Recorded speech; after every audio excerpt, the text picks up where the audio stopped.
What's up, guys? Our wrestling podcast back at you with another episode. This is Dave Vicious, along with Just Total Package, Craig the British Bulldog, and the Nature Boy Joe, bringing you our perspective on the world of professional wrestling. No inside sources, no ties to the industry, just stories from the diehards, sharing opinions with you. Today's topic: Best Royal Rumble Moments Part 2. For audio fans, give us a listen on Apple, Spotify, SoundCloud, and iHeartRadio, or watch our videos on YouTube at Our Wrestling Channel, and check out exclusive content on Daily Motion at Our Wrestling Podcast. And on social media, can you give us a follow on Instagram at O.W.P 2019 or on Facebook at Our Wrestling Podcast. This has been a successful turn. Royal Rumble is coming up in just about a week or so, depending on when this gets released, Jess. Excited for another round. What say you? I love the Royal. Besides WrestleMania, it's got to be my favorite pay-per-view, Royal Rumble. Everybody likes it. Thank you, Pat Patterson. Thank you, Pat. Thanks, Pat. Oh, Thanks, my buddy. goodness. Thank you so much.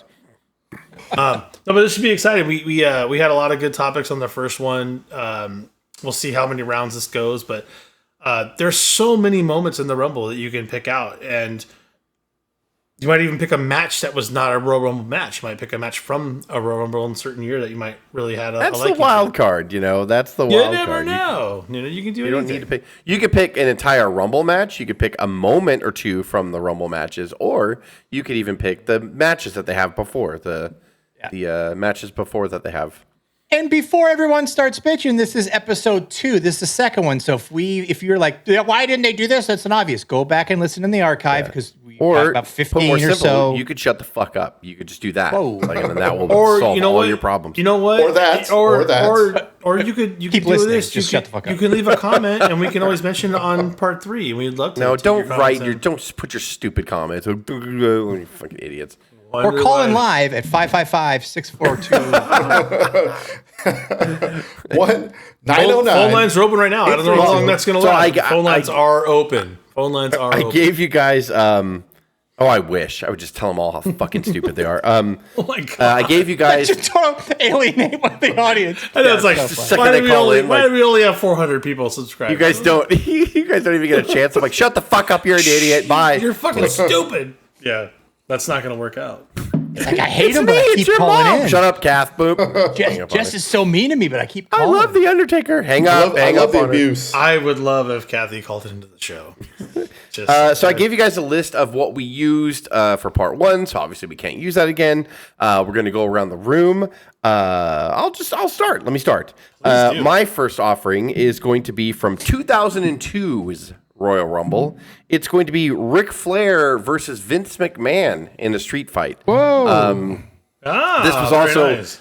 It was right after they brought Flair back at the end of 01, where he was the kind of half owner with Vince or whatever, because at the end of the Invasion angle, they brought Flair in, and then Flair was like, so before Shane and Stephanie, because they had at Survivor Series 01, they had a whatever team loses gets kicked the fuck out. So Vince and WWF won. So the ECW and WCW Alliance lost, and they got fired, even though they all got repurposed and came back.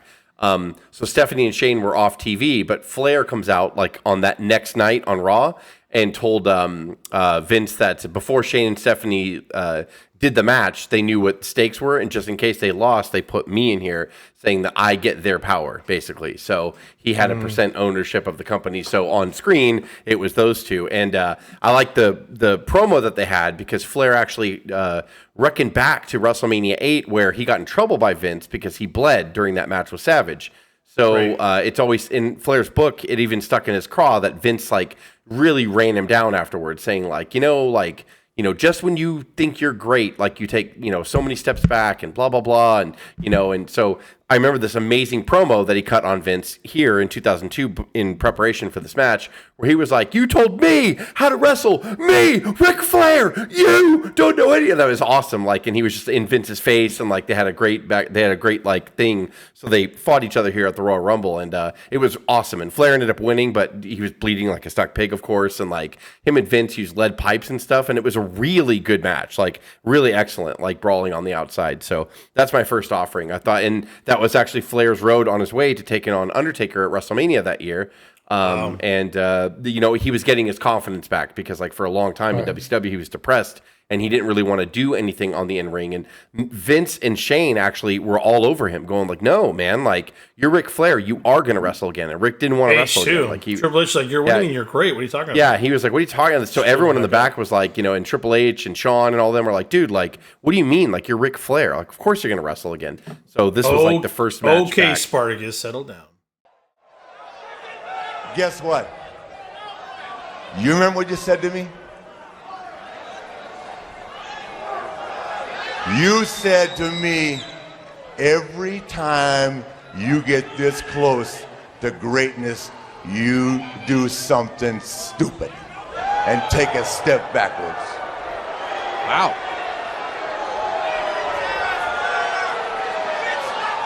So for all that you've given me, and God only knows, you put my feet back on earth in 1991. I have always wanted to ask you one question. Who are you to ever tell me how to wrestle? I'm Ric Flair. You're Vince So that's my first offering. 2002 Royal Rumble, Ric Flair versus Vince McMahon. Good option. I'll jump right in with an easy one, and there's some you can tie onto these because they keep coming. But one of my favorite moments is Kofi Kingston and Jess or whoever, you can get me the year of that Rumble where he literally gets thrown out onto the announcer's desk and uses an office chair from the announcer's table to wiggle his way back into the ring. Kofi, man, I mean, I can't wait to see what they're going to do with Kofi next and the heel work that they're going to do. Like, he's still out there doing great work.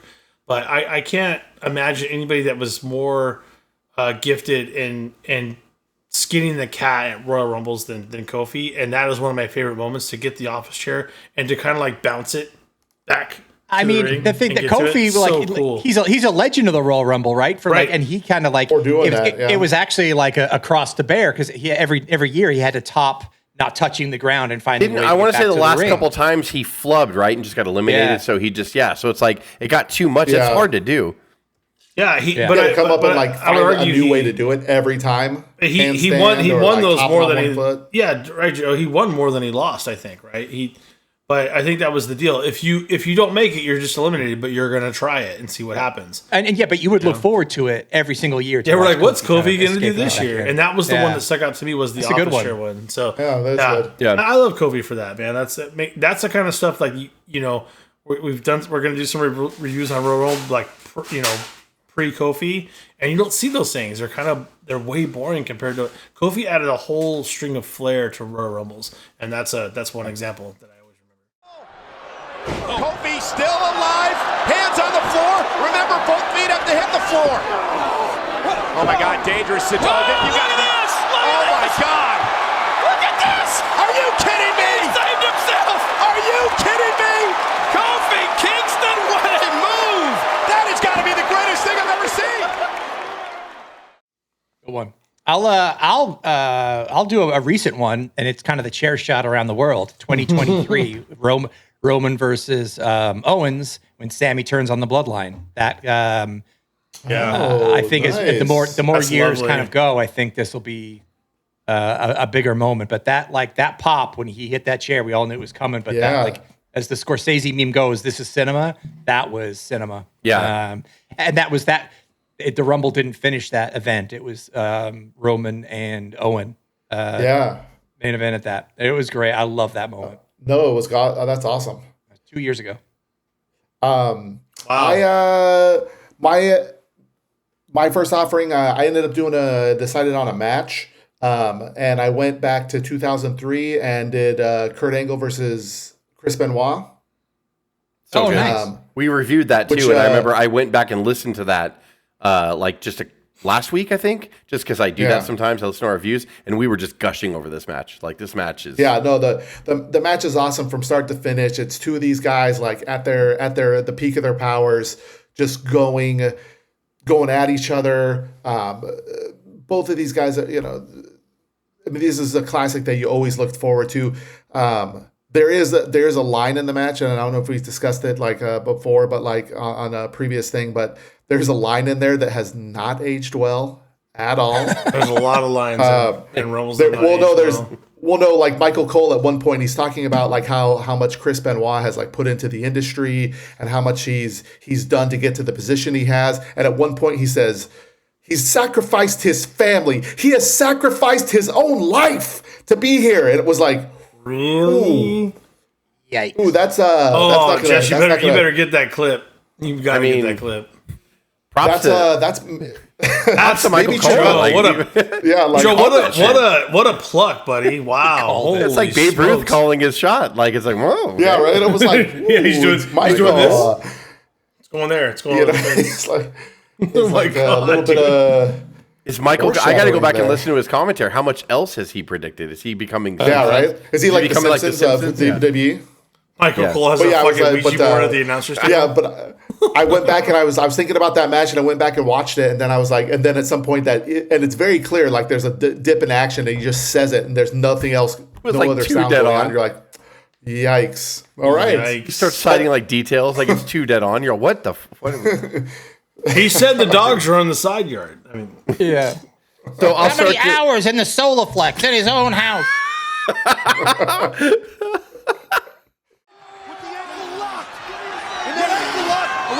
Scissor around it. Benoit is in no man's land. And Benoit taps out.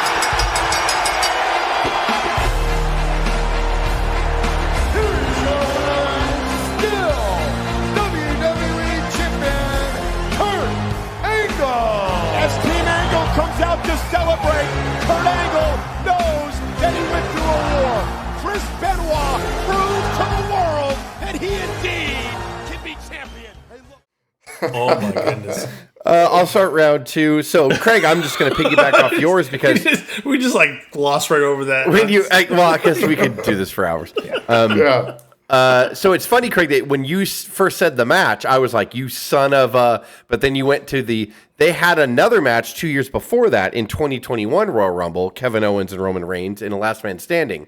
And they were still in Thunderdome. So they fought all in the back, and it was absolutely excellent. I remember, like, again, we were all kind of like depressed, because we were all held inside for a year and, there was no live crowds and wrestling's not the same. But, they did their best with that Thunderdome stuff. And then when they did this stuff, like the behind the scenes brawls and everything, it just works so much better because, like, that became the focal point. When you have a crowd, it's like you don't want to base an entire card in the back. You want to do it in front of the crowd, obviously. But when you got in a crowd, you could kind of do whatever you want. So I remember the match being really amazing. They had a forklift in there, and they had like all kinds of other things, and like that kind of started their feud. And they would, on the build up to the 2023 Rumble, they would always allude back to Kevin Owens originally has been feuding with Roman the entire time since Roman had been a heel, and that was like early on in 2021. That was early on in Roman's bloodline. They weren't even really focusing on the bloodline. It was just Roman being heel with Heyman. Or this match is over, right? Oh, God, are you kidding me? Roman Reigns just ran over Owens with a golf cart. Just stay down, Kevin. For your sake, for your family's sake, stay down.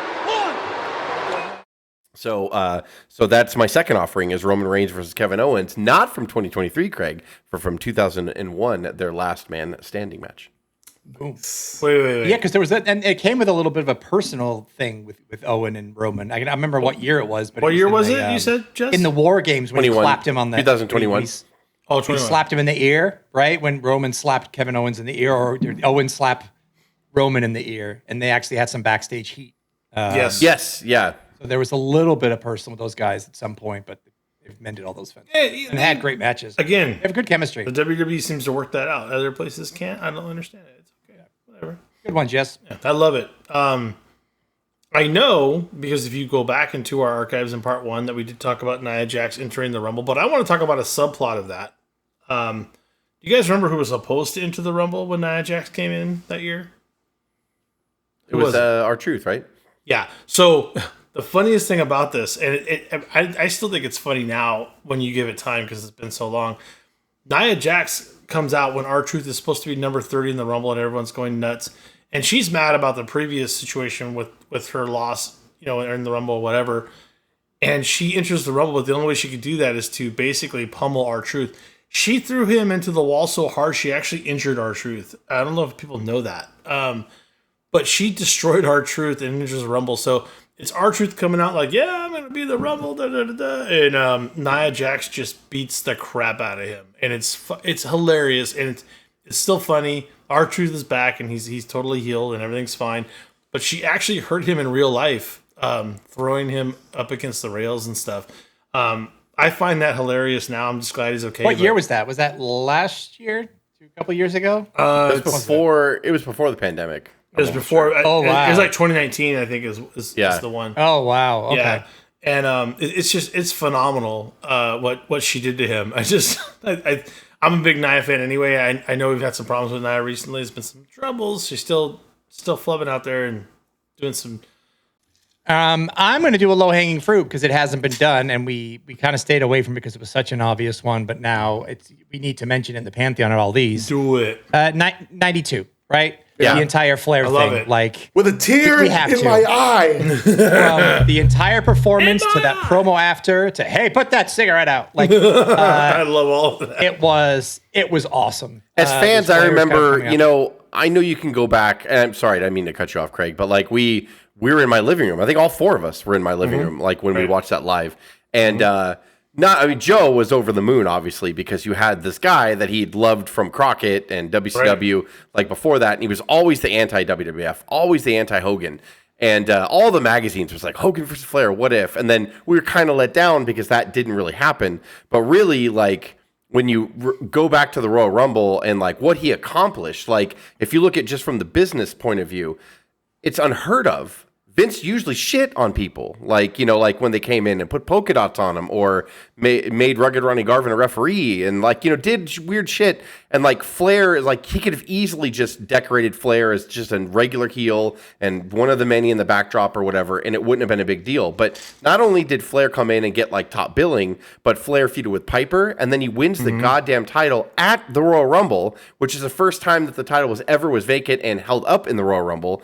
And like he lasted from number 3. He came in that year. Yeah, he was number 3. Yeah, So like that's insane. Like I remember Joe like hanging his head down when Flair came out as 3. He's like, he's not gonna fucking win at 3, like a heel. Well, it never happened. Like, it never happened before. He was the first. He was the first. Just the care that Vince did with him. The fact that Vince cared to be like, I mean, I offered up there 2002, so I guess he always loved Flair, even though he was like always seemed like he was hard on Flair and like he always had issues with Flair. But I mean, like he loved Flair and like he pushed him. Yeah, he still respected him. This guy from Crockett, the NWA flag bearer, like walks in there, wins the title at the Royal Rumble, which he was only I off the top of my head, I don't know, maybe the second person to ever win the NWA championship and the WWF championship. I think the only other person was Buddy Rogers.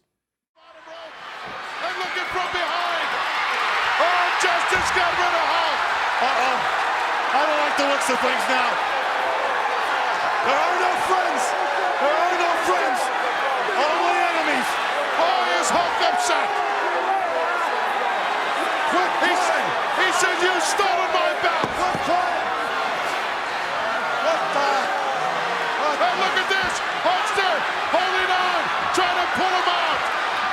It's Flair from behind. Oh, yes, yes, yes, yes, yes. Flair did it.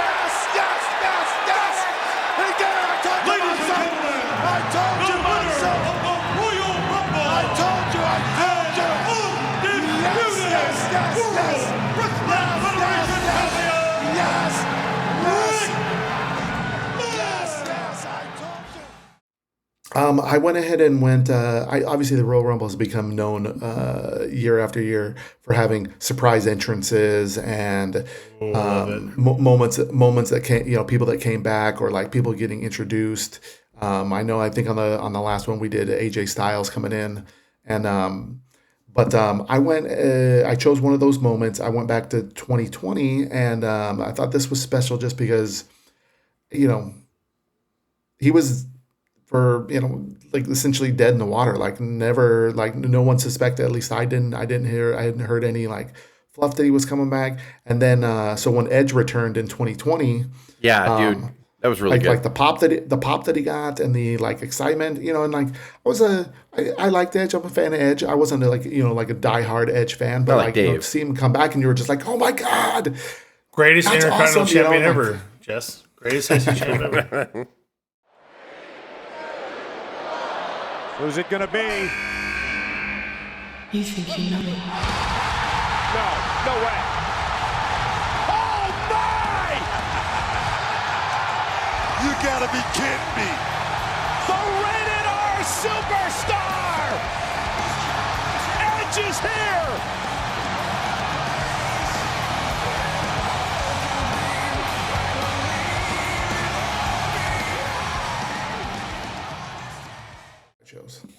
So, okay, well, I'll start off round 3. It's weird. We're all kind of in weird sync in here. I have a 2020 moment, but it's the entire Rumble match for 2020. And we didn't know that we were 2 months away from being shut down, like, all across the world. But I remember I loved this Rumble match because Drew won, and it was also the storyline was Lesnar said he was the champion. And him and Paul Heyman, 4 weeks before, said, well, we're going to enter the Rumble. And the thing is if we win, I'm taking WrestleMania off, baby. Yeah, I don't even fucking wrestle. I'm not defending. And it was awesome. And so I loved that story. And I don't know why people don't mention this. Some fans, it was very polarizing when it happened. It was well done. Instantly, I was like, this is one of the best Rumbles I've ever seen, because he was in there and he had a wink with Shelton Benjamin because they were in Ohio Valley Wrestling together. Yeah. And so when they got into each other, they both shook their heads at each other and then they fucking went at it. And there was all kinds of great moments because Lesnar had been around for a long time. So when all these numbers, at first, by the way, he started off by just throwing motherfuckers over. He was dominating it. And I thought that was awesome. Mm-hmm. And then when Drew got in there, I was at Cuz's house watching it. And Cuz and I both like Drew, and Cuz is like, I don't know, man. I hear rumors. I'm like, no, Vince will fuck it up. He's not going to push Drew. I was so mad because I'm like, I'm fucking sick and tired of getting my hopes up and all that shit. Right. And then when Drew got out there, I was like, whatever. And then he started lasting, and then he started facing off with Lesnar, and I was like, no, this is where fucking Lesnar's going to throw him over. And then fucking Drew Claymore kicked him right out. Yeah, so and I was like, oh my God. And then he went on to win the Rumble, and I was just like, oh, I can't believe this. And then he would go on to win the title.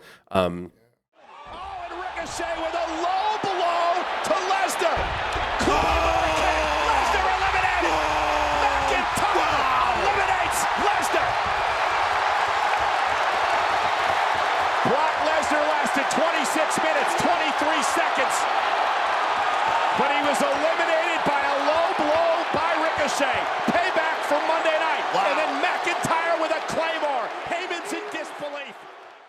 But the whole world shut down, unfortunately, before the WrestleMania, so it was different. And that actually is what fuels the heel Drew now, is that, I won the Rumble, and then I had to win the title with no crowd, and my reign was not in front of people, and I was robbed. And now my next reign was robbed by Money in the Bank. It's fueling his hate. Lovely. The whole 2020 Rumble is awesome to watch. And the Lesnar thing, he's such a fucking force, Lesnar. God, there are some people out there, today's wrestling fan, because they just don't know. Oh, just 4 moves or whatever. And I'm like, you have no idea. Everybody has a move set. Settle down. Not even that. At least show that you know a little bit about wrestling.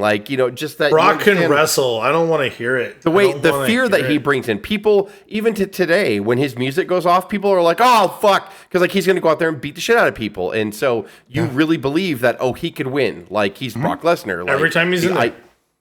That's my offering for round 3. Royal Rumble match, the entire thing, 2020. I'm being selfish. That was good. I actually had that as just a moment. As a moment, yeah. Drew kicking, Claymore kicking that place went crazy. Brock out of the ring. It was awesome. Just I remember watching it live, and it was just I was out of my seat. Hopefully you don't mind. I keep taking you guys back. I'm going to take you back 15 years to 2005. We'll see how quickly you can get this one, but. We have some mistakes, we have some remakes, and we have some knees getting blown out, and not by my favorite moment. It's lovely. John Cena and Dave Bautista accidentally eliminated each other at the exact same time in the Royal Rumble in 2005 that Dave Bautista was scheduled to win. And the funniest thing about it is the I'm not sure if Vince is telling him to do this the whole time, but the one ref will hold Cena's hand up and one ref will hold up Batista's hand, And finally, Vince comes out, stick up To his answer your ass. question, Bruce Pritchard talked about it. Yes. Vince was like panicking in the back, and he was like, "What? Tell the one referee to raise his hand." And he was directing. Vince was producing. He was directing that on the fly. Okay, I didn't know that.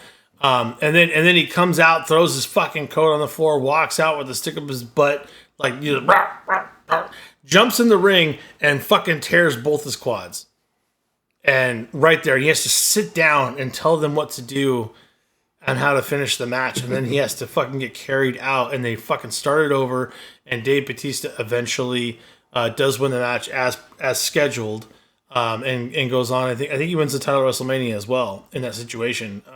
When he on that comeback, I think it worked out better this way. So forever, and I'm wrong. I will stand corrected. I said no, this was absolutely planned. And even shortly after that event happened, like 5-6 years later, people were still like, nope, it was a mistake. I'm like, it was not. Like the way they went over the top rope, that was totally planned.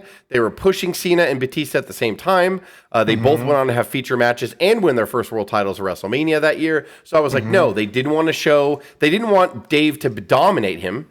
They wanted Cena to look, semi-close or whatever. They didn't want to hurt Cena. So I was like, when they both went over, I was like, this is total plan. They're throwing back to 94.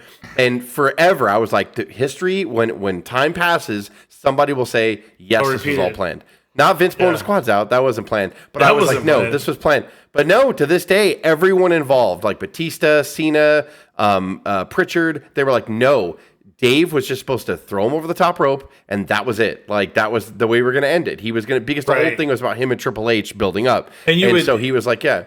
You would also think that if you were going to touch the ground at the same time, you would do it in a simpler way. That seemed really hard to do the way they did it. They almost killed each other. The way he picked him up for the power bomb and flipped over backwards. And I was just like, I don't know how Dave did that. I don't know how he didn't catch himself. That was my next point I was going to make, Jess. According to John Cena, he said it was completely his fault. Like, maybe he held on too long. He didn't let go. The Royal Rumble. You both, I don't know if it was on purpose, doesn't feel like it, went over the rope at the same exact time because of what appeared to be some sort of balance issue. It was not Dave's fault. That was on me. You over-rotated forward, and he stumbled backward. Very, very bad at rotating backwards. I see. Well, however... My fault. It transpired. You guys went over the rope at the Royal Rumble, which is the method of elimination. By the way, that's all anyone's ever going to take away from this podcast. Cena's botched Royal Rumble spot. Go ahead. It happened. It's my fault. I can't flip backwards. No. It's totally my fault. I hope they take the driveway. Bigger than Batista at the time taking the heat. And by the way, in that pressure cooker 60 seconds when they went over the top, they were running film back, Pritchard said, to be like, can we just say that Cena hit first and Batista didn't? So they were just looking for an out there, going like, oh, if we saw the replay, if Cena did hit first, how great would that have been? Batista wins. So that's what they were, and then they couldn't, like, when they both hit at the same time, which is why I thought it was planned. And so that's why I was like, there's no way that fucking was an accident. Like, there's no way. Like, go ahead, Craig. How did McMahon not make any like, if I tear both my quads, if I step on a Lego or stub my toe, like in my bed, like I do every morning, like I scream in pain. He was so calm after tearing both his quads and just sitting there on the floor. Like, how was he not screaming? Like, I don't understand, like, how he was just like, I mean, he was mad and yelling instructions, I think, to them, but like, still, like, how was he not like grabbing and rolling around? I was just like, that whole situation is wild to me. It's wild. Yeah, so many things happened to me. Obviously, I didn't believe that. And then when Vince came down, I was like, I mean, I guess I didn't give them enough credit for improving, but like when Vince came down, I'm like, oh, this is all planned. I mean, obviously him knocking his fucking knees out was not planned, but I mean, like, I was like, oh, Cena Vince coming scared, out, right? It was all planned. Cena did look kind of scared. Yeah, he was just like, oh, interesting thing. Both guys take responsibility, saying it was all their fault. Batista says it's his fault. Cena says it's his fault. So, and it's just interesting. They nobody wants to. Actually, that's a very good entry because it. To me, like, it's still one of the most polarizing, like, moments where I'm like, oh, it was planned. Like, there's still a part of me right now that's still like, it's fucking planned. It's bullshit. You're bullshitting me. Yeah, you're goddamn bullshitting me. That one's that was a crazy moment. Yep. I'll do one of the most famous eliminations or most shocking, and now 2002. Maven eliminating Undertaker. Oh, yes. Yeah. Especially now that Maven's kind of like a pretty big influencer and stuff. Like he carved out a nice little career online of doing like how much wrestlers get paid and like who was nice in the back. Like Maven's got he's got a really nice career, like post career, but like and the story of kind of how Undertaker giving it to him and letting him have and coming from kind of a tough enough winner. Just kind of a moment of like, I mean, good on Undertaker to like let the kid, make me. I'll make the kid by letting him. So one of the most shocking eliminations, and they played it up big with Maven getting rid of Undertaker.